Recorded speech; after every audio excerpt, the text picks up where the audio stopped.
Fala pessoal, bom dia. Vamos lá para mais um giro de mercado. Hoje, dia 11 de janeiro, quinta-feira. Hoje saem os dados de CPI norte-americano. Tanto lá, né? Sai o CPI lá e sai o nosso IPCA aqui, né? Então, nós temos hoje dados de inflação que vão impactar tanto na decisão do nosso Banco Central, aqui para poder cortar ou não taxa de juros, e também lá nos Estados Unidos, é onde todo mundo está de fato de olho, né? Todo mundo está de olho no CPI norte-americano. Então, quando a gente olha para as bolsas globais, todo mundo com muita expectativa em relação ao CPI norte-americano, porque isso é o que vai dar direção, né? Pelo menos alguns indicativos, de que o Federal Reserve, que é o Banco Central norte-americano, vai cortar ou não taxa de juros já para esse primeiro trimestre de 2024, tá?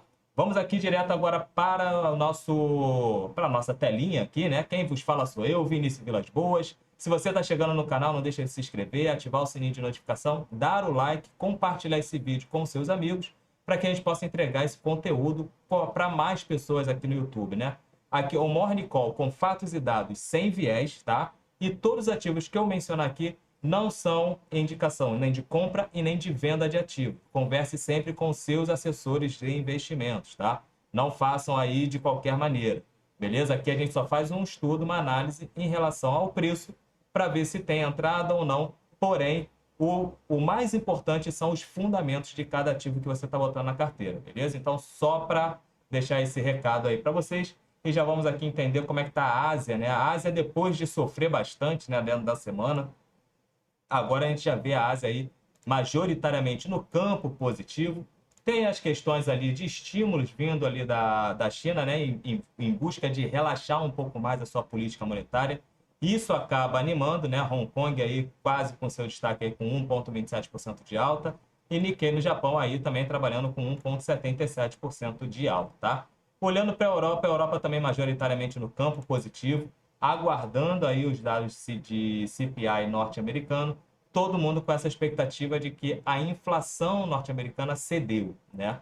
Então, se a inflação ceder, isso abre espaço para o Fed cortar um pouco mais a taxa de juros. Por quê? Porque a gente já vê algumas atividades econômicas cedendo também, certo? O mercado de trabalho não cede. O mercado de trabalho continua ali muito bem, tanto é que Janet Yellen, há um tempo atrás, numa entrevista na CNN, ela até mencionou que fica muito surpresa, né? Porque há bastante tempo ela não vê a taxa de desemprego norte-americana abaixo dos 4%. Que a gente está falando ali de pleno emprego, né? Bom, olhando aqui os futuros americanos também tendenciando uma abertura positiva, bem interessante.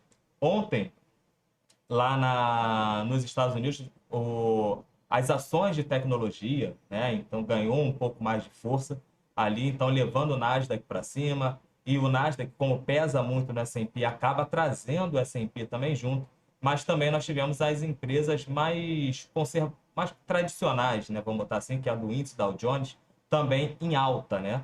Isso com boas expectativas de que a inflação está vindo para baixo. Agora, o que vocês precisam ficar de olho? Deixa eu voltar aqui meu rostinho lindo para vocês. Se a inflação vier acima do esperado, o que pode ocorrer? Pode ocorrer uma liquidação nas bolsas. Por quê? O Fed pode vir a subir taxa de juros. E como a galera já estava com uma expectativa positiva que a inflação iria ceder e começou a tomar posição em relação a isso, se vier uma informação contrária, o que vai acontecer? A galera vai liquidar, vai apertar o stop, porque ninguém ali tem muito amor às suas posições tomadas, tá? Ainda mais os grandes players, porque a gente está falando de dinheiro e dinheiro basicamente dos outros, né? Porque tem os grandes fundos que operam lá, beleza? Bom, vamos dar continuidade aqui. Nós olhamos aqui petróleo, né? O petróleo trabalhando aí na sua alta. O que acontece? Petróleo, né? A gente está vendo aí petróleo praticamente andando de lado, né? A gente vê aí petróleo subindo, outra hora descendo. Então, sempre o Brent vai estar trabalhando aí nessa casa de 77, 78 dólares. E o WTI trabalhando ali na casa de 74, 73 dólares. Ou seja, está basicamente de lado. Hora dá uma porrada para cima, hora dá uma porrada para baixo. E a gente vê as nossas petrolíferas não seguindo um bom rumo, né? A gente está vendo aí Petrobras com liquidação, as grandes empresas aqui no nosso Brasil estão seguindo uma liquidação. Índice DX neutro, 0,02% de alta, então está bastante neutro. Os treasuries americanos com rendimento negativo, isso é positivo para a renda variável, logo a gente vê aqui os futuros americanos em alta, né? E nós temos aqui o nosso Bovão da Massa, que na semana já está cedendo 0,90% de queda, no mês 2,49%, e fechamos aí aos 130.800 pontos, beleza? Bom, vamos olhar aqui o nosso Bovão da Massa, que ontem cedeu 0,46%, mais uma queda. Conforme eu mencionei, tem espaço para realização, tá? Tem espaço para realização. Então, nós tivemos uma alta bem expressiva entre novembro e dezembro, né? Entrou bastante de capital aqui na nossa bolsa, compraram muito os ativos, as blue chips, né? Que são as empresas de maior liquidez aqui no nosso Ibovão, né? Que tem maior peso. Então, acabou levando o Ibovespa para os seus 134 mil pontos, máxima histórica, beleza, mas tem espaço para realização, tá? Com giro financeiro baixo, ontem foi mais um giro financeiro abaixo dos 20 bilhões, né? Isso prejudica muito as empresas de maior liquidez, né? A gente vê aí, ó, materiais básicos aqui, as metálicas caindo basicamente, ó, Vale caindo 1,5%, né? 1,5%, muita coisa. Prio aí, ó, caindo 4%. Nossa querida Petrobras caindo quase que 1%, tanto na ordinária quanto na preferencial. Nossas empresas ali do setor financeiro também numa leve realização, né? Bradesco da Massa foi a que mais realizou e foi com maior volume, né? Aqui na realização também, BBDC4. Isso então impactou bastante no nosso Ibovão da Massa. A gente acabou ficando na contramão do mercado, até porque, como agenda vazia aqui internamente, a gente tende a andar em conjunto com o exterior, tá? A gente tende a andar junto com o exterior. Só que a gente veio numa contramão, até porque viemos com uma liquidação, tem espaço para essa liquidação e o volume financeiro está muito baixo, conforme eu falei, até a segunda quinzena de janeiro, esse mês é muito fraco, tá? Basicamente, o ano começa depois do carnaval, né? A gente olha assim, beleza? Bom, consumo cíclico ficou misto, bens industriais também, né? Ficou ali misto, alguns no campo positivo, outros no campo negativo. Tem aqui algumas empresas que a gente vai analisar hoje, né? Vamos olhar ali no setor de mineração, vou botar a Uzi Minas. Então a gente já até começa, não, vamos falar da Doleta, Vini. Doleta que ficou basicamente no 0 a 0, né? Pô, 0,27% de queda, basicamente neutro, né? Ou seja, ficou sem volatilidade nenhuma. Por isso que eu falo para vocês que operam no day trade o dólar.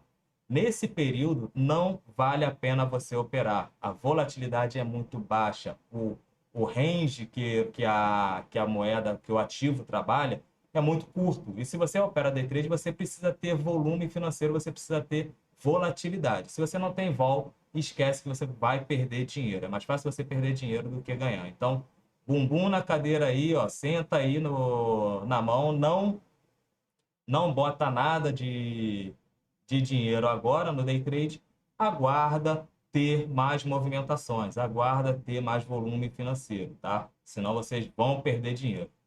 Vamos olhar aqui, ó, usem 5. Deixa eu olhar a outra que a gente ia analisar aqui. Vou botar Enalta.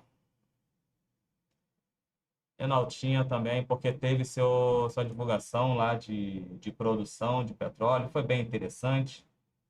Tá? E a outra que a gente vai analisar, deixa eu ver aqui. Vamos botar a Rumo. Certo? Bom, Usem 5, Use Minas, né? A gente está falando aí do setor de mineração. A gente sabe que a China, com um problema no setor imobiliário, acaba impactando muito na compra de minério de ferro, isso tudo na produção do aço chinês. Então, isso acaba prejudicando muito as empresas mineradoras. Então, a gente já vê ali o minério de ferro, o contrato futuro que é negociado lá em Dalian, né? Negociando muito abaixo, né? Muito baixo. Então, isso acaba prejudicando bastante. Ontem, nós tivemos uma baixa no minério de ferro lá, o contrato futuro, de 3,02% de queda, né? Fechando ali nos 962 yuans, que dão aí na casa de 134 dólares a tonelada, beleza? Então, vamos analisar aqui rapidamente, deixa eu tirar Essa região aqui, ó, conforme eu vou até manter o que nós já analisamos no ano passado, tá? No ano passado. Nós tínhamos aqui, ó, eu tracei esse retângulo aqui, que ela é uma região de resistência, tá? Por quê? Nós temos essa região aqui de resistência, que são nos R$ 9, basicamente, e nós temos a média móvel de 200 períodos bem plana aqui em cima. Então, é uma região que tem muita gente vendida. Tá? A galera não acredita em Uzi Minas acima desses 9,80, acima dos R$ 10, certo? Então, nesse intervalo aqui de preço, é uma região assim de turbulência. Vai bater ali, vai voltar ou vai bater e vai dar uma chacoalhada. Aí, se ganhar essa região, tem espaço para mais outras altas, né? Que a gente vê aqui, ó. O próximo topo que tem é nos 11,32 e depois a gente vai direto aí para os 14,70. Então, tem uma região muito forte para poder tentar ganhar os Minas aqui, beleza? Bom, Enalta, nossa Enaltinha. Enalta é uma empresa bem redondinha, tá, gente? Uma empresa que fecha bem ali os seus números, não tem tantos problemas assim na Enalta. O único problema que tem é simplesmente a questão da governança, né? Então, isso muita gente acaba ficando de fora dessa empresa. Eu já tive Enalta na carteira, Enalta que já chegou a fazer aí um fundo ali em 2,14, né? Tem outro suporte ali que foi aqui, ó, do Covid, nos 6,48. Eu tive Enalta pós-Covid, tá? Pós-Covid que eu tive Enalta. Não é uma empresa que fecha bons resultados, porém, não é uma empresa que paga bons dividendos. Né? Até paga bons dividendos, desculpa, paga bons dividendos. Beleza? Nós tivemos aqui Enalta numa máxima histórica aí nos 23,62, né? Depois teve um recuo, que foi até natural, esse recuo, né? Devido a questões, porque a Enalta, o problema dela é alguns problemas operacionais, na verdade, tem alguns problemas operacionais que está sempre um poço, um campo ou outro ali, sempre paralisado, né? Então ela divulgou uma relação, um relatório de produção que foi até bem satisfatório, esse relatório de produção, né? A gente vê agora topos e fundos ascendentes, buscando aí novamente os 23,62, a média móvel de 10 períodos cruzada para cima com a média móvel de 20, né? Então, ganhando essa região aqui dos 20 reais e 50 centavos, pode vir buscar aí os 23 novamente. Vamos olhar aqui no semanal como é que está. No semanal, a média móvel de 10 períodos está cruzada para baixo ainda, né? Então, tem esse espaço. A Enalta fez depois da divulgação do relatório, teve esse gap aí, abriu em gap de alta. Então, cedeu aqui agora, fechou esse gap, geralmente fecha o gap, mas isso não é uma regra, tá? Isso não é uma regra. Pode bater aqui e voltar a fazer novas altas, até mesmo agora, porque o petróleo está em alta, tá? Então, podemos ter aí uma reviravolta de alta para buscar novamente aí os R$ 23. Vamos falar de Rumo.